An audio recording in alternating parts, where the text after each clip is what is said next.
Hey guys, Solomon here. I hope you're all having a great day. Today's video, we're going over a game by a player who is now known as Grandmaster Ahmad, but back in 2019, which is when this game was played, he was an international master playing with the black pieces. We are continuing our search of the Hippopotamus Defense, trying to find deeper and deeper complexities and understandings of the entire system. And I think this game in particular, it's very interesting how Ahmad approaches it. I also think that there's some interesting middle game positions for us to evaluate, right? Which, I really think that on this channel, I don't want to just go over Hippo games, but really talk about the other possible moves once that breather moment hits. If you don't know what breather moment is, if you haven't watched any of my previous videos, that's okay. Okay, because I made up the term. Yeah. Okay. It's really when you hit that, that 8, 9, 10 move position with the Hippo, where up until that point, you're kind of on autopilot. You're tucking your knights, you're fianchettoing your bishops. But then once you have all that in place, you take a breather, you take a second, you sit back, you evaluate the position, and go from there. We're going to take a look at that. Now, this game here, white starts with e4. We have 1 and 2. This is how I start my game. Start my games just fianchettoing my bishop, starting out with a modern defense. But I will say, against the move of bishop c4, Ahmad plays this move of e6, which I don't play. Okay, now, I don't think this is a mistake. I do think that in a lot of openings, e6 and g6 is disastrous. One of the examples is in the Sicilian, but obviously in the Hippo, it's okay, right? In fact, this is totally normal to eventually have these pawns here. I personally prefer to play the move of d6, even when the bishop's here right away, right? The biggest thing is that we don't, hear me out, let's say knight of 3 is played. The biggest thing is that we don't play knight d7 until there's a pawn here, okay? Pretty much whenever I see this bishop, I lock it right down right away, unless I don't have my pawn on d6 yet. I'll play d6 and then I'll play e6. Okay, my first 3 moves of pretty much every game, 1, 2, 3, right? And then from there I'll go 4. Let's see what happens, right? First off, e6. This is how I would play this. We're good. We're golden. We have 2 pawns here. If you push, we can lock it up if we want to, or, depending on the position, we could just keep the pawns here. But we have a 2 on a 2, which is totally fine. We can work with that pretty easily. Why is knight d7 a huge mistake? Well, white is winning after bishop takes f7 with check. We take back with our king, knight g5 check. If we go back to f8, knight e6, we're going to lose our queen. King e8, knight e6, our queen can't even move. And if king f6, that's even worse. White throws in a check. I mean, if we play king e5, we got a king on e5, right? I mean, who wants that? If we take the knight, white can throw in a check, and the game's over the next move. Okay, so all that to say, if you see the bishop here this early on, you can play this and then that. I personally play d6 first. It feels, a little bit more natural, more like a modern defense or a Pirc, just in case I want to transpose into something else. Whereas if I play e6, I can't. I've kind of committed, right, to e6, and in a lot of kind of Pirc modern defense openings, it's nice to mix up dark squared and light squared pawns. So you kind of get a mix instead of just committing on one color. But all that to say, in the game we have that move of e6 and things kind of get back to normal pretty quick here. Knight tuck, pawn up. We can't even tell there was a difference. a6 is played here, looking towards b5. White puts an end to this move. Okay, and b6, we play this move so that if a5 is ever played, we can play b5 and there's no en passant idea there. And we fianchetto our bishop, castling kingside, h6. You're going to attack my pawn. Okay, we defend it. By the way, I do think that g5 is a solid move there as well. We'll go over that in a moment, that kind of idea. And we have h3, knight d7, tucking the second knight. After d4, this is what I call the breather moment, right? We have our 6 pawns on the 6th rank. We have our knights tucked. Our bishops are fianchettoed. All right, we even have a king on h7 that's castled, defending h6, right? Very nice, little tucked away king that we have here on h7. But now there's not a clear move, per se. right? And in my Hippopotamus Defense course, I talk about the 4, kind of middle game attacking ideas that the Hippo player has, moving the B or G pawns and tucking the knight straight behind, a flank pawn dancing with the knights, or the central pawns pushing in the center. If you're interested in it, hundreds of players have purchased the Hippopotamus Defense course, and many have told me that they enjoyed it. And if you get it, I hope you do too. It's over 6 hours in content. And, I've been asked, why get the course? Why even think about it? I would say that, on YouTube, I have a lot of content on the Hippo, but the course is in a very linear fashion, right? We start at 0 and we build and we build and we build all the way up. So instead of little nuggets, it's kind of like a full meal, if that makes sense, right? I'm trying to teach you from, you might not even know what the Hippo is, all the way up to really mastering it at a pretty high level. Okay. So there's my little sales pitch. Okay. But all that to say, if you do get it, I hope you enjoy it. If you don't get it, I hope you enjoy these videos. Okay. D4 is played. Now, what are the options here? Okay. Now, in the game, knight f6 is played. That's a solid move. That's sound. Okay. I think knight f6 is a solid move. I would probably say that this is my second choice. When we talk about, certain ideas, a flank pawn move here, automatically eliminated. The pawn drops. Flank pawn move here, automatically eliminated. The pawn drops. So the bishops have eye on these squares. Because of that, these pawns are stuck. Is this pawn stuck? Yep. Is this pawn stuck? No. I would highly consider this move of g5. Okay. Now, the reason for that is that we get this with tempo. The bishop's not here right now, so white can't just start going after this pawn. They have to respond to this, right? If the bishop runs away, we tuck our knight. Right, we're gaining space. We're fighting for those dark squares. We now have an e7 square for our queen to tuck into, which is nice. And we're playing chess. We're just going to keep trying to slowly gain momentum on that king side. However, when we play this move, I think a lot of players get very concerned. Actually, in fact, some of my private students get concerned about ideas like bishop takes. Like, what do I do in this kind of situation? Which makes sense. I mean, this does look a little bit uncomfortable. Let's just be real for a second. Okay. Well, one of my students in particular, shout out to my guy Walter. He, I remember at the start he was a little bit hesitant when it came to, for example, to pushing f5 or advancing on the king side with his king there. But as time has progressed, he's become much more comfortable with it and much more comfortable with playing good defensive chess. And if you want to become a good chess player, you have to play well defensively, guys. It can't all just be attack. You got to be able to learn how to play defensive chess too. And that's the thing about the Hippo. It's hard to break the Hippo. It is. Okay.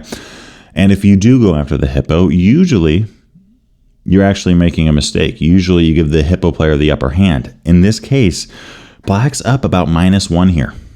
So black is objectively better. Right. And I would say, in my experience from playing the Hippo, sure, you get some positions that are uncomfortable, but the more you play with them, the more you work with them. Let's say you get some games and you lose them. Plug them into the engine. Talk to a chess coach. Talk to your friend. If you're playing an over the board game, go over it with your opponent afterwards. Learn every single game that you play, and eventually your defensive skills are going to skyrocket. Okay. In this case, I mean, first off, let's say something like bishop takes e6. Okay, this is a solid move for white, but black is still better. We capture back, the knight takes, right? Queen here, queen c8, defending c7. You take the rook, that's fine. We take back with our queen. By the way, I mean, going back here, if white wants to, play something like queen g5, rook f7, great defensive move. Okay, if white wants to capture, right, and then throw in a check, we block. We're okay there, right? If you want to keep going like crazy, let's start trading down. We're up in material and we're defending. Both of those point towards us trying to trade down, okay? And finally, going back to queen c8, let's say you capture on f8. This is a very interesting position, a position that could have, arose and can arise sometimes in Hippopotamus Defense games. White here has a rook and 4 pawns. White has an extra rook, and white has 4 pawns. We have 4 pawns. They have 8. That's rare, unless we're just getting creamed. On the flip side, though, white has 1 minor piece. We have 4. So that means that we have 3 minor pieces they don't. 5 plus 4 is 9. 3 plus 3 plus 3 is 9. Who would you rather have? I want to hear what you guys think down in the comment section below. Would you rather have white here with a rook and 4 pawns, 3 of which are passed, or would you rather have 3 minor pieces? I personally, without a doubt, would rather have the 3 minor pieces. This might seem scary. Keep in mind it is on the same side as the king, but you know, I first learned about this concept from Danny Ranch actually as a kid. And he was given a lesson on chess.com, and he talked about, you know, 3 minor pieces against a queen and how sometimes the queen can overpower them. But then there's other times where having 3 minor pieces, they're just kind of flying all over the board, and 3 pieces can sometimes do a lot more than 1, even if it is a queen. So I think in this case, I'm definitely taking the minor pieces. Okay, it's just going to be hard for white to deal with 4 minor pieces flying all over the place. All right, but okay, we go back to this move, right? And again, if g5, right, white can sack, right? That's totally valid. We're going to bring our king back to g8, okay? Let's say something like queen e2 is played. Let's say white starts trying to get their queen over to h5. There's some playable moves here. Knight c6 is playable, going for that pawn. Notice bishop takes d4. We don't really want to do this because this gives white a lot of time. They're threatening mate. We have to play knight f6. Then the queen comes in. Now we're really getting uncomfortable, and this bishop is really not even a defender of our king, simply based on the fact that this knight is frozen. It cannot move without us simply getting mated here. Okay, so that's not really what we're going for, if you know what I mean. So yeah, I mean, I would say here, you know, knight c6 is a good move. Knight f5 is also a good move. Shocking. But notice, just like knight c6, we're attacking this pawn, but we're also attacking this knight. If you want to capture here, we'll capture the knight and we'll threaten mate on g2 the next move. That's great for us. And here, let's say white, continues with taking the pawn on e6. We play knight takes d4. Crazy move. The whole idea being, if you take my knight, okay, I'll take yours. If you take my queen, I'll take your queen with check. Then I'll capture your knight off. And in this case, we're just up a piece for 2 pawns. Black simply better. Simply better here. Okay, so again, crazy positions. We have to play accurately, right? After playing a move like g5, but we are better. And me as a chess player, if I'm going to over-the-board tournaments, I'm trying to get a position that is better, right? And of course, I need to be comfortable. That's huge, right? I've talked about that on the channel. Play something that you like, something that you're excited about, something that you're comfortable with. But I'll have to say, I think we as chess players, if we know that something is objectively better by -1, -1.5, -2, -3, we got to figure out how to convert that. And by doing that, even though you might lose some games, it's going to help your game in the long run, okay? But knight f6 is played. That's fine. Knight f6 is a solid move, eyeing up this pawn. Rook ab1 is played. I wanted to throw this idea on your radar for you Hippo players. This is an option that you have. Okay, now, again, in this position, I probably wouldn't have played it like Ahmad. Okay, now, Ahmad, plays this move of knight takes e4 and goes for a center fork type of idea. Again, I probably would have played g5. But I understand if you're a new Hippo player, or if you're not a Hippo player, or even if you've been playing the Hippo forever, if you're not comfortable with that, that's okay. I'm dead serious. That's okay. Play what you want. But here's the idea. Knight takes e4. I mean, white's kind of got to take it, right? Why not? Bishop takes. Why not take it? And now we have d5. Okay, black here has near equality. What white should have done is go, you know what? I'm losing my rook or my bishop. I'd rather lose my bishop than my rook, but instead of just running back, which is what happened in the game, giving black a free bishop, white should get something for the bishop, right? If you're going to lose your queen, you might as well sack it for a pawn or get something back, right? White should have took here, doubled up. I think white here has a better position, but not by much. Not by much. It's very close, very tight. I could see both players playing well here and it kind of turning into a drawish type of game.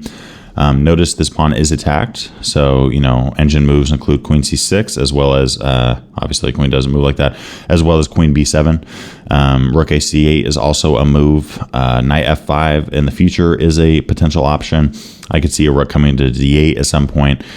For white, I think they have a good grip on e5, but all that said, it is not a hole, right? A piece could get kicked out at some point, and on top of that, black's pawn structure feels very solid, as does white's. Hey guys, I really quickly wanted to tell you about something that we've been working on for over a year. I have partnered with Coastline Creative, and we have come out with some exclusive chess giant merch. Okay, we got t-shirts, hoodies, tote bags, and more. And if you're interested in getting 10% off, all you got to do is go to my website. Okay, and on there you'll get invited to join my email list. Join my email list, and I will send you the discount code there. On top of that, if you want to get 20% instead of 10%, all you got to do is become a supporter on my Patreon. Become a patron, and you will get 20% off of all Chess Giant merch in the future. Okay, I hope you guys like the designs. Let me know what you think of them down in the comment section below. Let me know any ideas that you have for future, clothing ideas, design ideas, and all that kind of good stuff that we can put on the site. And yeah, let's get back to the video. But after d5 again, white runs back here, and they just give us a piece. Queen b4, we have knight d5. The queen has to run back, or you lose your bishop. I don't know if y'all have had that before. I know I have, where I move a piece, my opponent moves, and then I realize that I have to move the piece back to where it was. Very debilitating. That's just hard, right? You make a move, and then you got to go right back to where you were. You feel like you just wasted time, and the fact of the matter is that you did. Black here ends up taking on a 4 and offering a trade. When we're up in material, let's trade down, okay? It's easier to win a fight 2-on-1 than 100 on 99, even though the difference of both is only 1. Because the percentage is different between those two examples. Queen e3, white's going, I don't want to trade down. And that's a good idea on their part, right? I mean, if you want to take here, we take back towards the center. Moves like d5 and b5 are available next. We have 8 pawns and a bishop. You have 7 pawns and a knight. I'll take it. And when the queen runs away, black continues here to the queen b4, going after that guy. White plays queen a3. We capture. Notice that they have double isolated pawns now. Rook a d8, c3. Rook d5. Now this rook might seem a little bit loose, like it doesn't quite seem normal to play a move like rook d5, but notice we are eyeing a5 potentially. This is a potential square, but also notice that this rook really can't get kicked off. In fact, this knight is 2 squares diagonal of the rook, and because of that, it's going to be 4 moves until the knight, can get to that square. Just draw 2 squares diagonal of the knight any direction. It's going to take the knight 4 moves to get there. Knights are very well known to be terrible at getting 2 squares off of where they currently are, right? In fact, even this square, for example, on an empty board, the knight can get here faster. That is faster for a knight than this. Pretty crazy. Okay. Rook b4 is played, going after that pawn. When I was first looking at the game, and by the way, this move of rook fd8 is played, I was thinking, why not play b5, right? Why not hold on to your pawn? I mean, put up a fight at least, but turns out white can take. Notice if we take with the rook, we're going to lose our pawn. If a takes a4, white just continuing to add the pressure, right? If we capture, white could take a pawn, right? In fact, c4 is actually a pretty bad idea because the rook follows and just starts to push really hard. But instead, white can take on a4 or even play rook a1. Just maintain the pressure here. Maintain the pressure, keep things going. In fact, it turns out that the best move, okay, instead of that last move, which actually is going to turn out with white just kind of liquidating everything, is the move of c5, okay? Attacking that rook. D takes, big blunder. Bishop takes c3, we're winning material, right? If rook captures on c4, we can play rook over. If you want to take, we'll take back with our b pawn, right? Notice we have ideas like rook b8, rook b3, attacking both of those guys. If you try to stop us, we're going to throw in a check, forcing a trade, playing bishop f8, and then, starting to look at, active moves, trying to pick off material. Notice that we defended this pawn and then started to go after stuff. But yeah, I mean, a solid position here for black. It's going to be hard for white to hold it. And going back to rook b4. But again, we have this move, rook fb8. White captures. And yeah, I think here black could have played c5, but instead we have just the simple defense. Knight e5, we start to trade down. Okay, rook takes e5 is a good move here, but instead we have c5. Notice how tricky this is for white to navigate, okay? If you take on c5, you lose a rook. Okay, pretty straightforward. If you take on d5, we capture with the pawn, your rook is trapped. So even though both of these captures are available, this results in losing a rook, and this results in losing a rook. So white here goes, you know what, I'm just going to drop back. They probably should have played a move like a5 and started to break things up. But here in this case, we have black playing rook c7. Again, I think black probably should have played a5 to really lock up these pawns and make sure white doesn't, get creative at some point. But rook c7. White captures. We take back with the b pawn. My biggest piece of advice for you guys in the end game. Okay, we're kind of transitioning away from the hippo now. In the end game, play actively, especially, well, really with all the pieces, but with the rooks. For whatever reason, the rooks get tied down a lot in a way that other pieces don't. Okay, and if your rooks are doing nothing but defending and holding on forever, unless you have a fortress, which is very hard and very rare to pull off, you're probably going to lose. Okay, so if I'm in a situation where it's like, okay, wait, I can hold on to all my pawns, or I could attack their pawns. They take my pawns. I go after theirs. Usually I'll go with the more aggressive option. Okay. Rook b7 is played. White plays a4.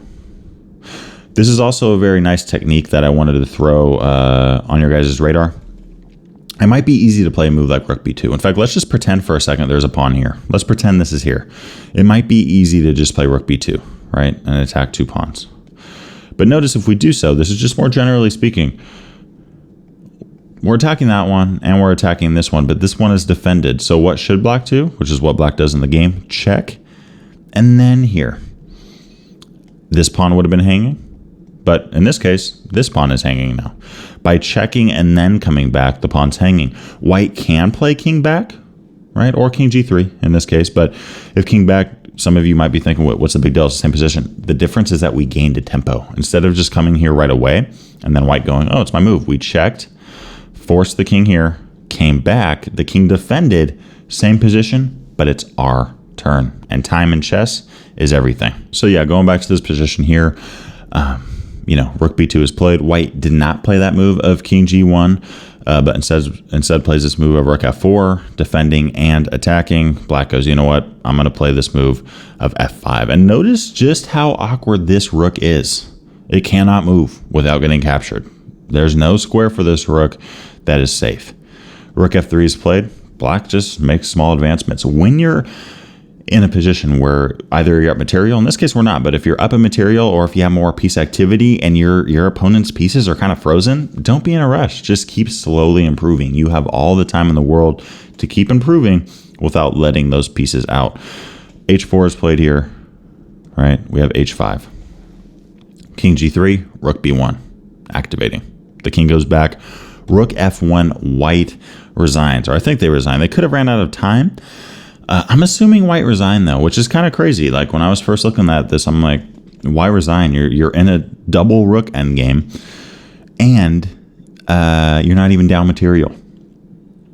But white here can barely move.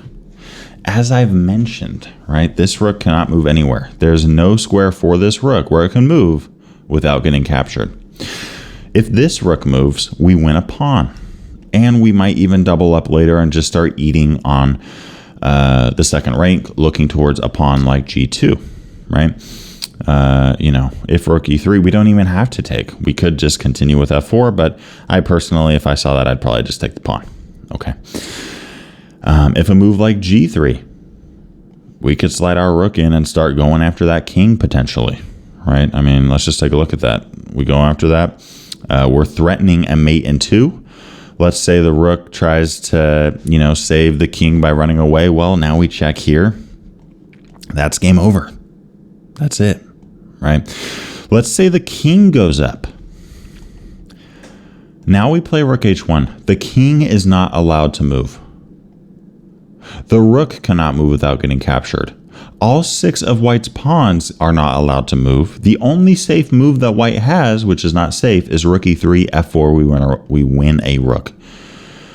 Very rare to see a position like this. Okay, I thought it was interesting. Hope you guys liked it. I think black did a good job here of really pinning in that rook on c4 and really, advancing these pawns so that really this rook has nowhere to go. This rook as well is tied up, and if king g3, black can just keep slowly making progress here. The only move that doesn't lose material on the spot is rook e3, right? In this exact move, but even if you play rook e3, we might not win material this move, but we're going to win it the next one. Okay. Going back, right? Just wanted to mention a couple things about this game, right? We get this position, we keep developing. This is all great. Knight d7, d4, right? It's up to you, right? I have, grown to actually like positions like this after g5. If white wants to sacrifice, I'm okay with it. I feel safe in most instances. And sure, it's a little bit uncomfortable, but I know that there's an answer, and I really pour my energy in to trying to find those defensive techniques. If you're not comfortable with a move like g5, though, that's okay, right? Here, black was more comfortable with a move like knight f6, and that's what we saw. And black went on to win a nice, clean Hippopotamus Defense game. Hope you enjoyed this one. I'll see you in the next one. Hey, thanks for watching today's video. I hope that you enjoyed it, and I wanted to give a big shout out to my Patreon community for the month of May in 2024. I appreciate y'all a ton, and if you haven't thought about becoming a Patreon supporter for this channel before, I highly recommend that you go and check out some of the benefits that you gain by becoming a member, and I will see y'all in the next one. Peace.